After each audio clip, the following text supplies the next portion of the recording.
Madhyacharya defeated Pudipustura. Madhyacharya is in Rameshwaram. Then Madhyacharya has taken the mood of Hanuman because he's Hanuman.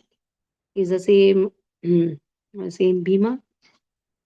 So in Rameshwaram, he took the mood of Hanuman. Whereas in we saw that how he has taken the mood of Bhima also. He has taken the mood of Bhima, he has taken the mood of Hanuman in different places wherever the pastimes have happened. In this way, he has taken different moods because he is the same Bhima, he is the same, he is the same Hanuman. Okay. So now we'll see that how Kudipustura he again met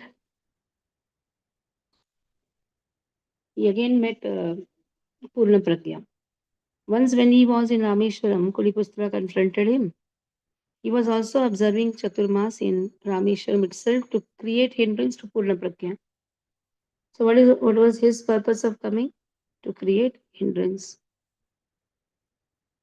to Purna Pragya. The vow of Purna Pragya was to worship the Lord. In Chaturmas, generally the sannyasis, they don't travel. So now, after visiting Kanyakumari, then coming to Rameshwaram, here Rameshwaram, Purna Pragya thought that he will stay for 4 months and perform the worship of Lord. And what is the work of Kudipustara? He was to obstruct the worship of Purna Pragya. He used to provoke the disciples of Madhva now. And then there was an exchange of blows as well. So he used to not only verbally fight, there was physical fight also. So it was too much. Even so, he did not venture to provoke Purna Pragya directly. But now, unavoidably, he had to stand in front of Purna Pragya, showing his danda to him. Madhva Sahib smilingly said, "Did you not swear to break our danda? Look, the danda is here. Would you break it? Or would you admit that you are a coward, bereft of wisdom?" He did not want to provoke him personally. By that, he wanted to curb the vile activities that led to the wrong way and making unacceptable vows. Even then, he did not show the good sense to follow the right way. Instead, he ventured to appeal to the local people to come to his help. But those people had already understood the greatness of Purna Pragya. Influenced by his inspiring discourses, they had become his disciples. The foolishness of Kudipustura became an object of their mockery. Their reply to him was, "Which wise one would hate Purna Pragya, who delights the world with his moon-like face?" All of them neglected that fool and followed Madhva. So he had no sense at all, this Kudipustura. He was trying to disturb the students of and the disciples of Madhvacharya. Then Madhvacharya came in front of him because in Udupi he had told that I'm going to break your danda. Now again, then Madhvacharya, what he did, it was not in Udupi. He had come to Ananta Padmanabha there in Trivandrum. There he had met this Kudipustara. This Kudipustara was follower of Shankaracharya and he used to say that I am the incarnation of Shankaracharya. To such an extent he used to try to mesmerize people. Now here he is saying to Kudipustara, you had taken a vow of breaking my danda, why don't you do it? Or you accept that you are a foolish person, you are bereft of the wisdom. And now what happened? This Kudipustara started taking the help of the people. But the people know that the greatness of Madhvacharya because they have heard his discourses, and that is how they took his side and told which intelligent people will not take a side of Madhvacharya. Only a fool will not take. So the behavior of the wild is like this: their nature is to hate the virtuous without reason, and thereby create disturbance in society. So those who are wild, those who have wicked tendency, what they try to do, they try to disturb the good people. The nature of the wise, like Purna Pragya, is to ignore such men and proceed towards the target. Chaturmas concluded. From there, Sri Madhva proceeded towards Udupi via another route. Srirangam was the matchless sacred place that he visited en route. It is a great sacred place considered to be the foremost among the eight Swayamvyakta Kshetras enumerated by the Puranas. It is the abode of Sri Ranganatha, the family deity of the Ikshvaku lineage. The idol is that of Bhagavan reclining on Shesha. The abode is in the heart of Kaveri. The greatness of Sri Rangam is that it is the Antyarangam of three such Rangams. Ranga means a stage. It is Antyaranga. There is Adi, there is Madhya, this is Antya. That is why all the three idols are called Sri Ranganatha. Ranga means stage. That it is worshipped daily by Vibhishana incognito is another fame of that idol. Every day Vibhishana comes to worship Ranganatha. Vibhishana is popularly known as one of the seven Chiranjeevis.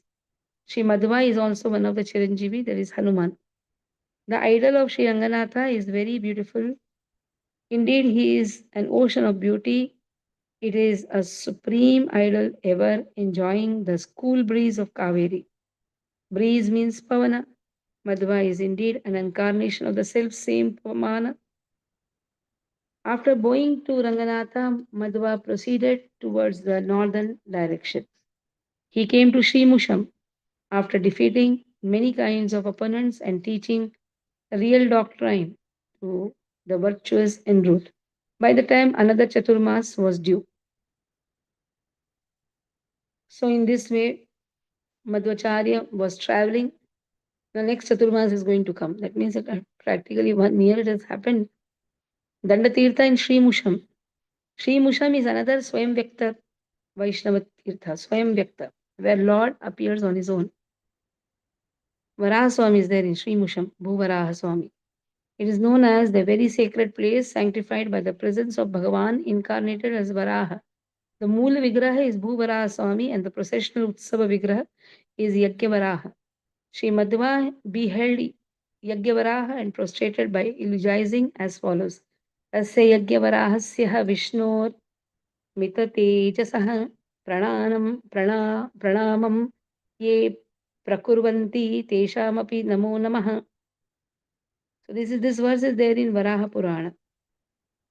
Madhvacharya quotes this verse. Very important verse. Tasya Yajna Varahasya, because Yajna Varaha is the Utsava Vigraha. Vishnur Mita Tejasaha. Pranamam Ye Prakurvanti Teshamapi Namo Namaha. So we have gone to all these places. Sri Musham. Sri Musham comes in the way. The Nitya Pushkarni, it's very close to Sri Rangam. The Nitya Pushkarni of that place is one of the rarest tank. There is a fig tree on its bank. It's a speciality of the place that the shadow of the tree covers the water in the tank. It is popular in the Puranas that bathing in such waters will destroy all diseases. Thus, he showed that taking bath in sacred waters along with visiting holy places is a Bhagavad Dharma. So, when you go to a place, you should take bath in that Pushkarani. He also indicated the rule that holy places and sacred waters, popular in Puranas alone, are to be visited. That means you should not go to any other place except for the holy places which has been described in the Puranas. His main objective was to impart real knowledge to the pious and the virtuous who assemble in holy places, and thereby achieve the purpose of his incarnation. For him who beholds Bhagavan always, giving discourses on scriptures was a more important objective than undertaking pilgrimage. So, what is the purpose of going to pilgrimage? To discuss more pastimes about the Lord. Or what is the use of even going to pilgrimage if you don't discuss the pastimes of the Lord? यस्यात्म बुद्धि कुणपेत्र धातुके स्वदि कलत्रादिषु भौम इच्छदिहि यतीर्थ बुद्धि सलिलेन करहि चेत ज्ञानेषु विज्ञानेषु सएव गोकरः. Very nice, it has been told in Bhagavatam. There are four types of donkeys. Who are the four types of donkeys? First donkey is who? Yasyatma buddhi kunape tridhatuke. He considers his body to be everything. His body is made up of malamutra, kaphavata, pitta. What is the use of this understanding this Atma is only body, body is Atma? Is wrong. So such people, they just focus on their bodily necessities and work like donkey. And then Swadi Kalatradishu Bahumajyatihi, considering the birthplace to be everything, to be the place of worship. That person is also a donkey person.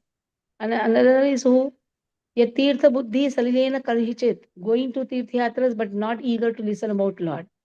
Actually, the purpose of going to Tirthayatra is to hear more about the pastimes of the Lord. What is the use of going to the pilgrimage if a person is not eager to hear about the pastimes of Lord? That is why going to Tirthas should be along with the devotees.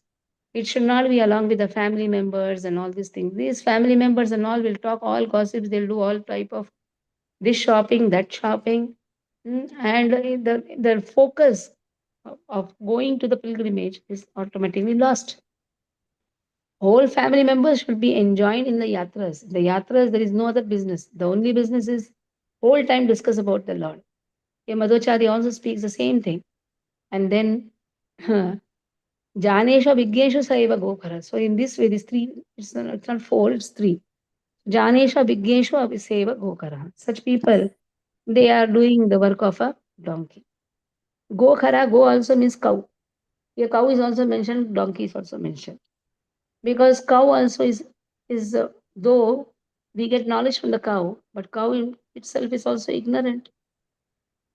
So here it has been said, for him who beholds Bhagavan always, giving discourses on the scriptures, was a more important objective than undertaking pilgrimage. While he was staying there, an important incident happened, where in Sri Musham, that happened when he went for bhiksha as usual. For ascetics, only the food of bhiksha is ordained by the scriptures. Like brahmacharis, self cooking is prohibited for them also. They cannot cook for themselves. They should take bhiksha. Cooking is an impediment for knowledge oriented activities. To be engaged only in knowledge oriented activities is a prerequisite for asceticism. Acquisition of knowledge is a knowledge oriented activity for brahmachari, and preaching knowledge is that of us ascetic. So the purpose will be lost if he is engaged only in cooking. What will happen? The knowledge gaining activity is lost. That is why for the brahmachari, the ascetic, cooking is prohibited. Acquisition of knowledge by brahmachari is hindered by their self cooking. It's a hindrance for the teaching work of ascetics. It's a hindrance for the tours also, as they are always on the move. That is why they roam like bees and beg alms for their livelihood. Such a bhiksha should not be restricted to only one house. It should never exceed seven houses. If there is a danger of developing attachment in a house when it is restricted to only one house, then the danger of excessive meal could not be avoided when the number of houses increases. Another rule of Bhiksha is to seek a new house each day. The intention of all these rules is uninterrupted teaching of the real doctrines. It is a pity that most of those who follow these rules forget the main objective. So, what is the purpose of going and taking Bhiksha in seven houses? Just in seven houses, not in so many houses. Why every day one house? So that one goes and teaches about the Lord. If that is the purpose of going for the Bhiksha. While he was proceeding to a house for Bhiksha, he beheld the scene, a woman named Kanti carrying water and bringing it afar. She was pregnant also. The house was an elevated place. Welcoming him with devotion, she prayed for me and the people here. The problem of water is a daily difficulty. My husband too is not in station today. Kindly pardon me for the delay in my making arrangement for your bhiksha. Compassion swelled in Madhva. He struck the ground with the danda he was holding in the hand. Ground broke and water started to spring up. As they held, Dandatirtha was born. It was the third Dandatirtha he created. So Dandatirtha can be seen even today on the outskirts of Sri Musham. This is more extensive than the two other Dandatirtha created by Sri Madhva earlier. It has become a lotus tank. A temple of Maruti was constructed on a later date, and it has all provision for taking bath and doing ahnika. So in this way, in his school ashram also he had the Danda Tirtha. He did it in Udupi also. This was the third Danda Tirtha which he had done. The problems faced by those people regarding water was solved permanently. His greatness is that he went to ask bhiksha, but he gave permanent bhiksha for water for the people of that place. So, what is the greatness? He went to ask Bhiksha. But what happened? He gave Bhiksha, in fact, and that too permanent Bhiksha. Mhm. This is a reminiscent of the manner in which Vamana gave rulership of the three world to Bali Chakravarti under the pretext of asking ground measuring 3 feet. The behavior of the great are like this, that is, to give under the pretext of asking. Like our acharyas, they give us so much, but they ask on the pretext of asking, actually, they are giving. Like Srila Prabhupada has made us all the facilities. On the pretext of asking, Prabhupada is actually giving us so much. That woman was not an ordinary person. Originally, she was wife of a Vasu. So that also description is given. Full details of the construction of this Dandatirtha are given in Shri Musham Mahatmya. Hmm. So this woman is also not an ordinary woman. She took birth in the world due to some unknown reason. She was rescued by the blessings of Sri Madhva. Thus, the tour of Sri Madhva was always beneficial to the world. So when acharyas move, that is always beneficial to everyone. Like Srila Prabhupada, he went to the West, that is to benefit others. Revelation of Varaha mantras. When Sri Madhva was proceeding from Sri Musham, he saw a yogi. He was a worshipper of Varaha. He knew various Varaha mantras. He was an expert in Mantra Shastra. He had known 30 Varaha mantra in this way. He had a sort of pride due to it. When he saw Sri Madhva, he proudly told him his skill in Mantra Shastra. Hearing it patiently, he said, "It is really a matter to be delighted that you know such a large number of Varaha mantra. This is your fortune. But the number of Varaha mantra is not so much only. There are many others." At once he repeated all the mantras the yogi had told, and indeed he recited more Varaha mantra too. So there, what happened? It was a wonder for the yogi. His vanity that there was no knower of Varaha mantra equal to him was shattered. The fact that there were Varaha mantras other than those he had known, and the wise man and the wise one who could recite them was standing in front, instilled in him the knowledge of a new world. As a fruit of chanting the mantra, he had the fortune of meeting Madhva. By that, he reached another stage of accomplishment. Now he came to know many more Marah mantras. At the same time, he had the good fortune of meeting Madhva. This is what is called the glory of worship, accomplishment of diligence made till the time, and thereby argumentation of future diligence. This was what happened to that yogi. Now, this is another aspect of the glory of Madhva. Real knowledge is the theoretical side of scriptures, whereas Tantra Shastra is the practical side of it. Accomplishment will be complete only when both these together, Tantra Shastra as well as the knowledge of the scriptures. When the accomplishment of real knowledge itself is formidable, it is formidable still to find men to think about Tantra Shastras. Many who are known as experts in Tantra Shastra do not even do not have even an iota of true knowledge. Application without proper investigation and proper investigation without application are like single winged bird. The same thing is there in Bhagavad Gita also. Buddhi yoga without jnana yoga is improper. Jnana yoga without buddhi yoga is also improper. If somebody has jnana yoga but no buddhi yoga, that means Sankhya is there, but no application is there.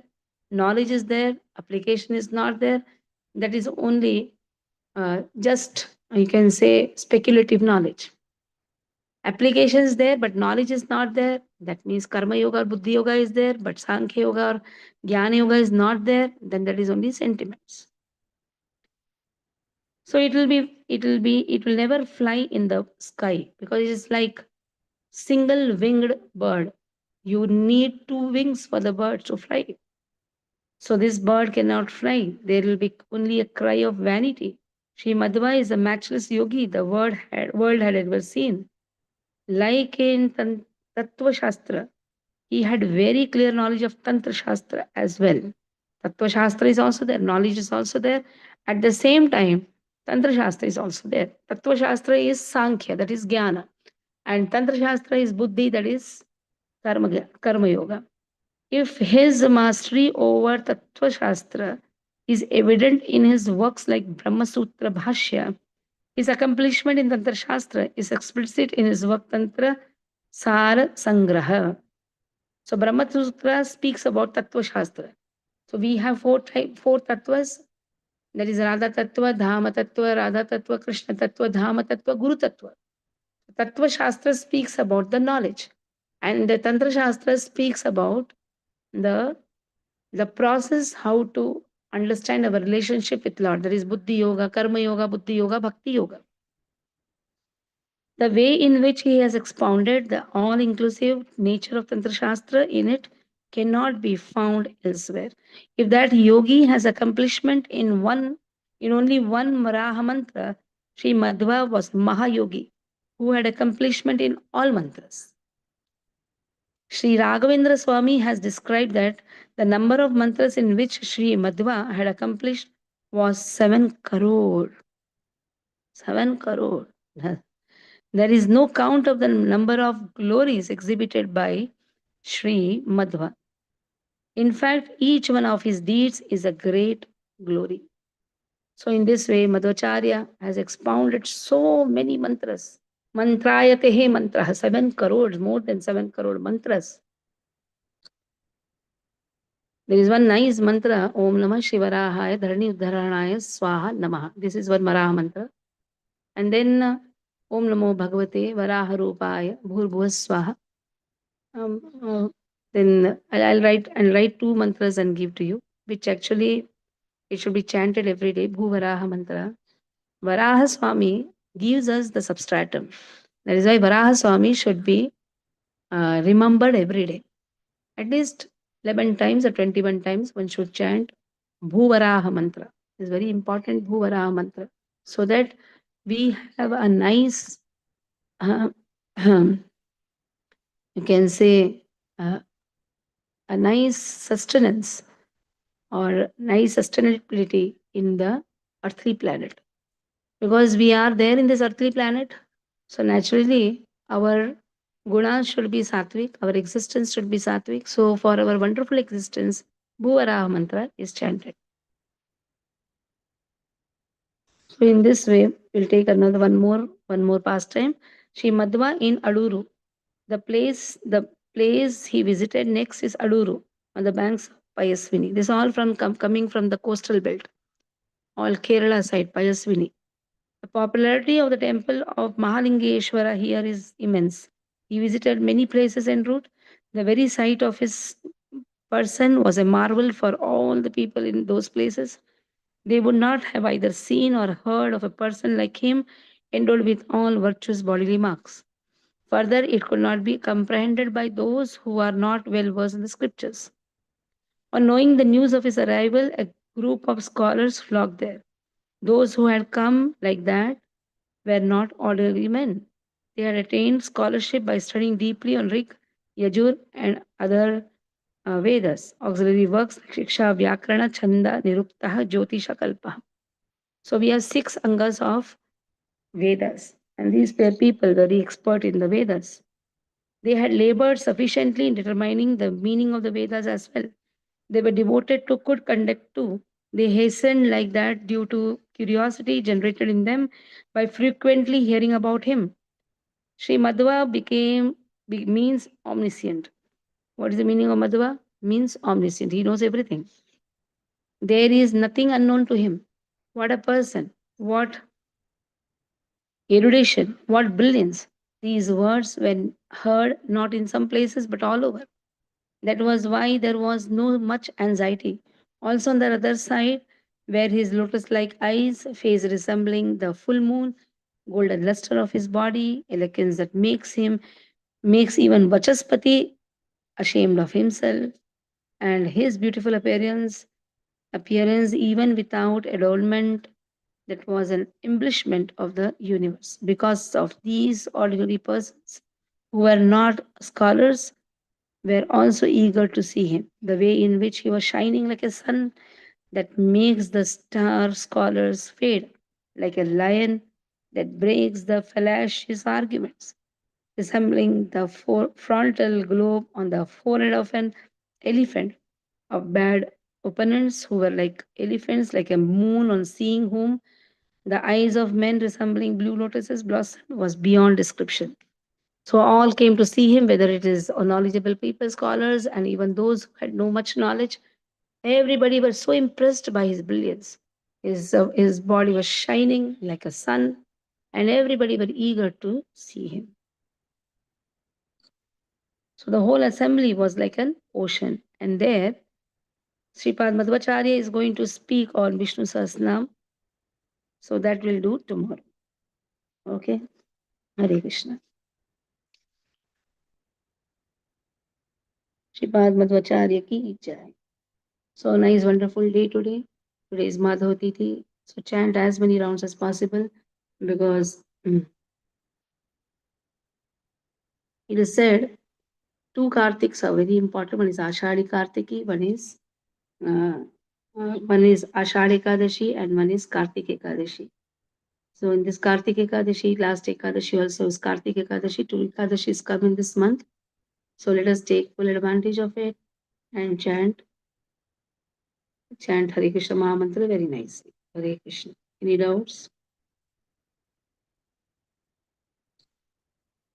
वाञ्छकल्पतरुभ्यश्च कृपा सिन्धुभ्येव च पतितानां पावनेभ्यो वैष्णवेभ्यो नमो नमः वैष्णव